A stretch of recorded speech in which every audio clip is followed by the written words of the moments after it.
ये आरोप लगाया जाता है कि ये सारा मीडिया गोदी मीडिया है।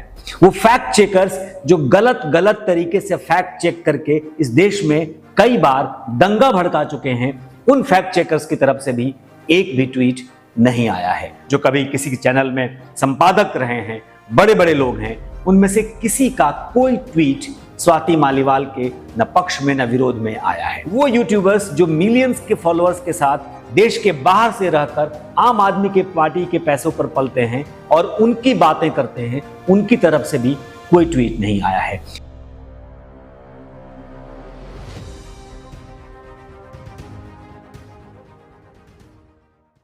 नमस्कार, भारतिका में एक बार फिर आपका स्वागत है और आज बात एक बार फिर स्वाति मालीवाल की। स्वाति मालीवाल के मामले में आप सब लोगों ने देखा होगा कि अब ये जानकारी सामने आ गई है। पुलिस कंप्लेन हो चुकी है, एफआईआर दर्ज हो चुकी है। स्वाति मालीवाल ने अपने बयान दर्ज कराए हैं, मजिस्ट्रेट के सामने भी उन्होंने बयान दर्ज कराए हैं और अब कहानी दूसरी तरफ जा रही है। अब ये साफ तौर पर दिख रहा है कि स्वाति मालीवाल के साथ न सिर्फ अभद्रता हुई बल्कि बुरी तरीके से उनको मारा पीटा गया। एक राज्यसभा सांसद को एक प्रदेश के मुख्यमंत्री के आवास में पीटा जाता है। शायद भारतीय लोकतंत्र के इतिहास में ये पहली घटना है। अभी तक हम लोग सुनी सुनाई बातें सुनते रहे हैं कि कभी न कभी किसी नेताओं के बीच में मुंह पर आमने सामने बैठकर लड़ाई झगड़े तू मैं होती रही है, लेकिन इस कदर हाथापाई या मार पिटाई की घटना शायद जहां तक मुझे याद आ रहा है पहली बार हुआ है। और वो भी एक मुख्यमंत्री आवास में, जहां पर उन्हीं की अपनी पार्टी के एक राज्यसभा सांसद, वो भी महिला सांसद जो दिल्ली प्रदेश में विमेन कमीशन की अध्यक्ष रही 2 बार, उनको बुला करके पीटा जाता है। और पीटने वाला कौन है?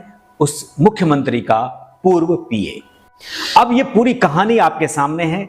स्वाति मालीवाल ने जो बयान दिया है और जो कहानी सामने आ रही है वो बहुत ही निंदनीय है और बहुत ही विभत्स है। मालीवाल के स्टेटमेंट्स को देखें जो एफआईआर की कॉपी सामने आई है, उसमें उन्होंने बताया है कि किस तरीके से 7-8 थप्पड़ मारा गया, घसीटा गया, उनके कपड़े, उनके शर्ट के बटन्स खुल गए, उसके बाद उनके पेट पर लात मारी गई, उनकी छाती पर लात मारी गई। वो ये भी कह रही थी कि वो पीरियड्स के दौर से गुजर रही हैं, उसके बाद भी उनके पेट पे लात मारी गई और उनको भद्दी गालियां दी गई।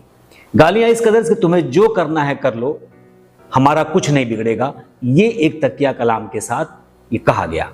बाद में एक छोटा सा एक वीडियो किसी और ने शायद पूरी घटना का एक अंश रिकॉर्ड करके, एडिट करके वीडियो बाहर किया, जिसमें वो सोफे पे बैठी हैं, सिक्योरिटी पर्सनल्स आ चुके हैं और वो उनको बाहर जाने के लिए कह रहे हैं। वो कह रही हैं कि 112 को हमने फ़ोन कर दिया है और वो पुलिस आएगी, अब यहीं पर आएगी और उसके बाद हम यहाँ से जाएंगे। वो सिक्योरिटी पर्सनल ये कह रहा है कि पुलिस यहाँ अंदर तक तो आ नहीं सकती, मैडम आप बाहर जाइए। हालांकि वो सिक्योरिटी वाला उस तरीके से बदतमीजी नहीं कर रहा है, लेकिन अगर बात करने के उसके अंदाज को देखें तो साफ तौर पे दिखता है कि वो किसी और के इशारे पर स्वाति मालीवाल को धमका रहा है। और तुम्हारी भी नौकरी खाऊंगी अगर मेरे को टच करोगे। तो सभी तो कह रहे हैं हम बड़े रिक्वेस्ट कर रहे हैं। मैंने अभी 112 पे कॉल कर दिया, लेट द पुलिस का, उसके बाद मैं बात करूंगा। तो पुलिस भी तो बाहर ही आएगी, वो यहाँ तक नहीं आएगी ना। नहीं, कुछ नहीं होता, अब अंदर ही आएगी जो होगा। Please come with me, please. चलो मैडम बाहर चलो। Hello madam please. उठा के फेंक दो, उठा के फेंक। हम रिक्वेस्ट कर रहे हैं आपसे। हम तो रिक्वेस्ट कर रहे हैं। आज फेंक दो। आज आप पढ़े लिखे लोग हैं, आपके साथ ऐसा थोड़ा। प्लीज मैडम प्लीज आप ऐसा ना बोलें। Just because you are serious. आप देखिए, लोग उस वीडियो को सुन के, आधी अधूरी वीडियोस हैं और उस वीडियो में लोग सुन के ये कह सकते हैं कि स्वाति मालीवाल ने विभव कुमार के लिए साला गंजा शब्द का इस्तेमाल किया है। लेकिन सवाल ये नहीं है भाई, किसी की थोड़ी देर पहले पिटाई हुई है और उससे आप ये उम्मीद करेंगे कि वो किसी के बारे में अपने मुंह से फूल बरसाए, तो ऐसा नहीं होने वाला है। वो एक आक्रोश में अगर वो कह रही हैं तो कोई गलत बात नहीं कह रही है, लेकिन जो सिक्योरिटी पर्सनल्स वहां खड़े हैं वो लोग जिस तरीके से पेश आ रहे हैं, कह तो रहे हैं कि हम हम्बली आपसे रिक्वेस्ट कर रहे हैं, लेकिन जो अंदाज खड़े होने का या बोलने के जो तरीके हैं वो साफ तौर पे दिख रहे हैं कि वो धमकाया जा रहा है और वो किसी के इशारे पर हो रहा है।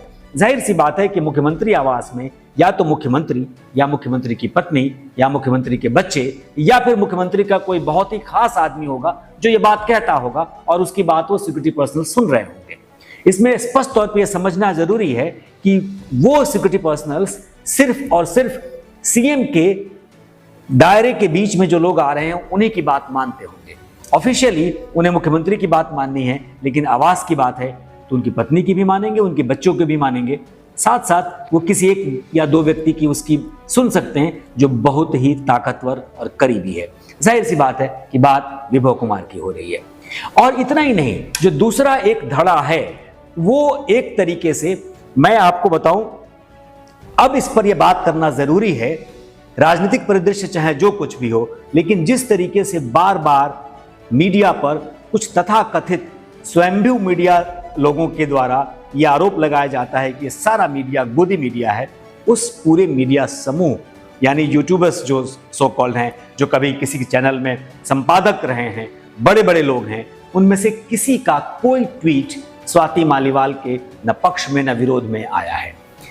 इस मुद्दे पर उनकी खामोशी है। वो यूट्यूबर्स जो मिलियंस के फॉलोअर्स के साथ देश के बाहर से रहकर आम आदमी के पार्टी के पैसों पर पलते हैं और उनकी बातें करते हैं, उनकी तरफ से भी कोई ट्वीट नहीं आया है।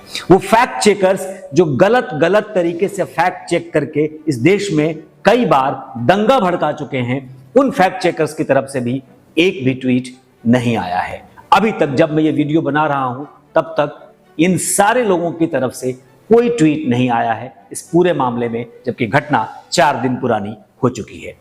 दूसरी तरफ कुछ पत्रकार ऐसे हैं जो कल से लगातार ये एक नैरेटिव कल रात से सेट करने की कोशिश कर रहे हैं, सुबह से धड़ाधड़ सेट करने की कोशिश कर रहे हैं कि हम तो विभव कुमार को जानते हैं और विभव कुमार को हम 12 सालों से 13 सालों से जानते हैं और विभव कुमार ऐसे व्यक्ति नहीं है। मैं ये दावे के साथ कह सकता हूं कि जिन जिन पत्रकारों ने ये ट्वीट किया है या जिन जिन लोगों ने ये ट्वीट किया है वो विभव कुमार को बिल्कुल नहीं जानते। वो पिछले 12-13 सालों में विभव कुमार से शायद 12 बार भी नहीं मिले होंगे। एक वीडियो एडिटर एक संस्थान में जो किसी समय मेरे मातहत जो काम कर चुका है, मैं उस विभव कुमार के बारे में जानता हूं। विभव कुमार एक भद्र पुरुष जरूर है, लेकिन वो एक व्यक्ति ऐसा है जो अरविंद केजरीवाल का सबसे बड़ा राजदार और सबसे बड़ा भरोसेमंद व्यक्ति है। सबसे बड़ा भरोसेमंद मैं इसलिए कह रहा हूं कि वो भरोसेमंद ऐसा है कि वो सारे राज जानता है, और जो राज जानता है वो विभव कुमार ये पिछले 12 सालों में किस कदर बदल चुका होगा, ये सब समझना इतना आसान नहीं है। तो एक तरफ एक मीडिया का धड़ा जिसने अभी तक चुप्पी मारी है इस पूरे मामले पर, जहां हर छोटी छोटी घटनाओं पर वो आग बबूला हो जाते हैं, इस पूरी घटना पर चुप्पी मार के बैठे हैं। कुछ लोग इसमें स्वाति मालीवाल का चरित्र हरण भी कर रहे हैं, और वो इस तरीके से कि इनकी एक्टिंग है, ये इस तरीके से करती है। भाई मेडिकल हुआ है, जांच हुई हो रही है, मेडिकल में सब कुछ सामने आ जाएगा। और कोई महिला सांसद अगर इस तरीके के घोर आपराधिक घटना के बारे में बयान दे रही है, अपने बारे में बता रही है, तो इसको गंभीरता से लेना चाहिए।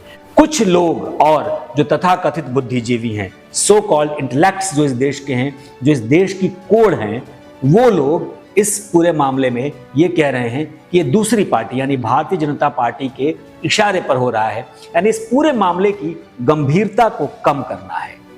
अब सवाल कांग्रेस पे भी उठेगा, अब सवाल समाजवादी पार्टी पर भी उठेगा। जो लोग इस पार्टी यानी इस निकृष्ट आम आदमी पार्टी के मुखिया अरविंद केजरीवाल के साथ जुड़े हुए हैं, उन पर भी उठेगा कि आखिर क्यों ऐसी पार्टी के साथ इस चुनाव में भी संबंध बनाकर रखा जाए। और जब बात प्रेस कॉन्फ्रेंस में कल अरविंद केजरीवाल से सवाल पूछा गया था और जिस तरीके से अखिलेश यादव ने पूरे मामले को घुमाने की कोशिश की, वो भी बहुत शर्मनाक है। मामला स्वाति मालीवाल का नहीं है, मामला इस देश की एक व्यवस्था का है, जिसमें एक महिला के साथ एक मुख्यमंत्री आवास में इस तरीके की निंदनीय घटना घटती है। बहुत शर्मसार करने वाली घटना है। एक व्यक्ति को जिसको मालूम है कि वो अगले कुछ दिनों बाद 2 तारीख को फिर जेल की सलाखों के पीछे होगा, जाहिर सी बात है कि उसके आवास पर अगर यह घटना घटी है तो कोई ना कोई ऐसा व्यक्ति उसके परिवार का है जिसके इशारे पर यह हुआ है। तो अब मामला पुलिस की हाथ में है, अब मामला अदालत में गया है, कानूनी जांच होगी, कार्रवाई होगी, सब कुछ होगा। लेकिन एक आम नागरिक होने के वास्ते हम सबको एक तरीके से इस मामले पर आंख खोलकर नजर रखनी चाहिए।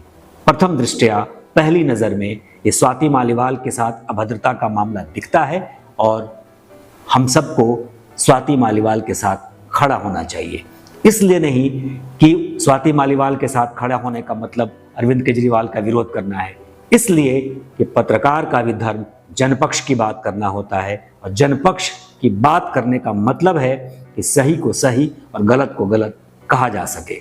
तो ये निकृष्ट जो आम आदमी पार्टी के कार्यकर्ता हैं जिन्होंने इस तरीके की हरकत की है उस पर कड़ी कार्रवाई होनी चाहिए और स्वाति मालीवाल के साथ इस पूरे मामले की जांच होनी चाहिए। स्पष्ट तभी होगा, लेकिन स्पष्ट इतना तो दिख रहा है कि स्वाति मालीवाल के साथ बहुत ही बर्बरतापूर्वक व्यवहार किया गया है। नमस्कार।